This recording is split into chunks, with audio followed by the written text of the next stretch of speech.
मी आहे अजय दिगंबर पवार, समाज परिवर्तन महासंघ या संघटनेचा संस्थापक अध्यक्ष.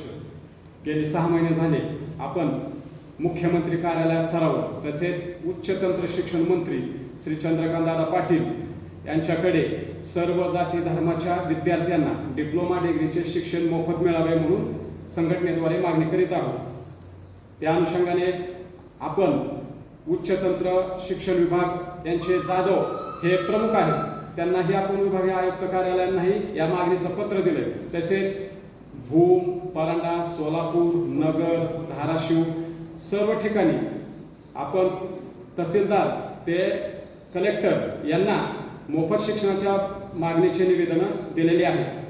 त्या अनुषंगाने 9 फेब्रुवारी 2024 रोजी मान्य राज्याचे उच्च तंत्र शिक्षण मंत्री श्री चंद्रकांतदादा पाटील यांनी मुलींना मोफत शिक्षण देण्याची घोषणा केली. परंतु 1 जून उलटून आज जवळजवळ 21 तारीख आली. सर्व राज्यामध्ये इंजिनिअरिंगला ॲडमिशन घेणाऱ्या मुली, उच्च वैद्यकीय शिक्षण क्षेत्रात ॲडमिशन घेणाऱ्या मुली या लाभापासून वंचित आहे. कारण उपप्राचार्य असतील, कुठले प्राचार्य असतील, या शिक्षकाची आम्ही संपर्क साधला असता त्यांच्याकडून एकच उत्तर येतं की आम्हाला कोणताही परिपत्रक की मुलींना मोफत शिक्षण द्या या बाबतीत मिळालेले नाही. आज आपण भगवंत इन्स्टिट्यूट ऑफ टेक्नॉलॉजी माननीय आरोग्यमंत्री श्री तानाजी सावंत साहेब यांच्याच कॉलेज बार्शी येथे आहोत. या बाबतीत GR मोफत शिक्षणाचा मुलींसाठी आला का नाही याच्या संदर्भात आपण उपप्राचार्य भगवंत इन्स्टिट्यूट ऑफ टेक्नॉलॉजीचे आपल्या सोबत आहे श्री मुंडे सर. सर नमस्कार. मला एक विचारायचं आहे की शासनाची घोषणा होऊन जवळजवळ 20-21 दिवस उलटून गेले ॲडमिशन प्रोसेसला, पण शासनाचं परिपत्रक मुलींना मोफत शिक्षण द्या म्हणून तुमच्याकडे उपलब्ध झालं का नाही झालं? त्याचं कारण काय? अजून परिपत्रक मिळालं नाही. तुम्ही संबंधित सावंत साहेबांच्या कानावर टाकले का की मुलींना मोफत शिक्षण देण्याची पालकाकडून वारंवार मागणी होत आहे, ॲडमिशन द्या मुलींना, पालक भांडत आहे तुम्हाला? आपण तशी कल्पना पण दिलेली आहे आणि आमच्या स्तरावर, संस्थेच्या स्तरावर पण असे जे गरीब भूतपूर्व विद्यार्थी असतात त्यांना आपण संस्थेच्या स्तरावर पण काही आर्थिक मदत करतो. म्हणजे तुम्हाला असं म्हणायचं आहे की शासनानं घोषणा केलेली होती की मुलींना मोफत शिक्षण 1 जूनपासून दिलं जाईल, पण त्या अनुषंगानं कोणतंच परिपत्रक तुमच्या कॉलेजला तर अद्याप प्राप्त झालेलं आजपर्यंत कुठल्याही प्रकारचं परिपत्रक कुठल्याच कॉलेजला मिळालेलं नाही.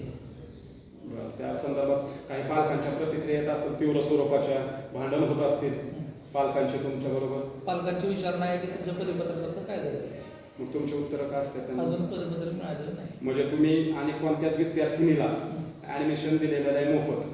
ॲडमिशन अजून सुरू झालेलं नाही, ॲडमिशनची प्रोसेस सुरू झालेली आहे, पण जोपर्यंत परिपत्रक येत नाही तोपर्यंत आपण कुठल्याही प्रकारचं इम्प्लिमेंटेशन करू शकत नाही.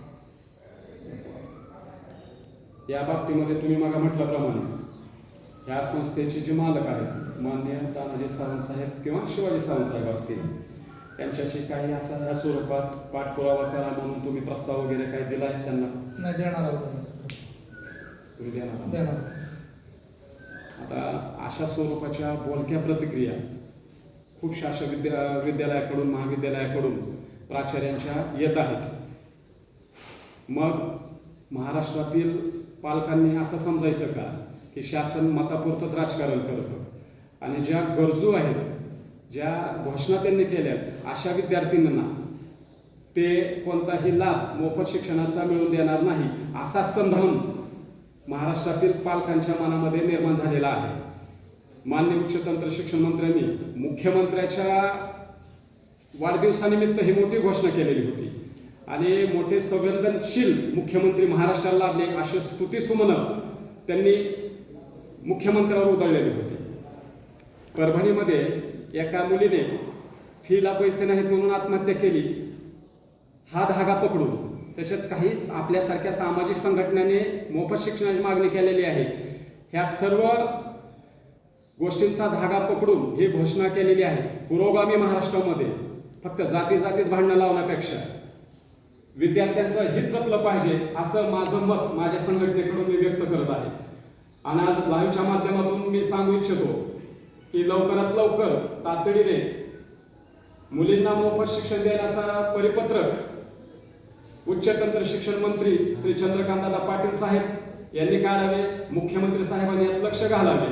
तसेच आमचे पालकमंत्री धाराशिव जिल्ह्याचे तानाजी सावंत साहेब यांनीही या बाबतीत पाठपुरावा करावा असं मी सर्व जाती धर्माच्या मुलींकडून त्यांना त्यांच्या पालकांकडून मी विनंती करीत आहे. आणि मी आज माझ्या संघटनेकडूनही आता काही गोष्टी आंदोलन केल्याशिवाय संघर्ष केल्याशिवाय मिळत नसतील तर संघर्षाची तयारी सामान्याच्या हितासाठी माझ्या संघटनेची आहे. आम्ही कोणत्याच मंत्र्यांना आमच्या तालुक्यात आणि सोलापूर जिल्ह्यामध्ये धाराशिव जिल्ह्यामध्ये संघटनेकडून फिरू देणार नाही. कारण हा प्रश्न सामान्य मुलींचा आहे, गरीब कुटुंबातील मुलींचा आहे, ना ओबीसी ना मराठा ह्या सर्व जाती धर्माच्या मुलींचा प्रश्न आहे. म्हणून माझी पुन्हा एकदा लाईव्हच्या माध्यमातून कळकळीची विनंती आहे सरकारला की लवकरात लवकर मोफत शिक्षणाचा GR काढून आम्हाला सहकार्य करावं. म्हणजे वैयक्तिक मला नव्हे तर सर्व जाती धर्माच्या मुलींना दिलासा द्यावा असं मी त्यांना नम्र विनंती करीत आहे. यानंतर विनंत्या कमी पण आंदोलने मोठ्या प्रमाणात होतील ह्याची दक्षता सर्वच राजकीय मंडळींनी घ्यायची आहे. एवढं बोलतो आणि अपेक्षा शासनाकडून करतो की लवकरात लवकर GR निघेल. धन्यवाद.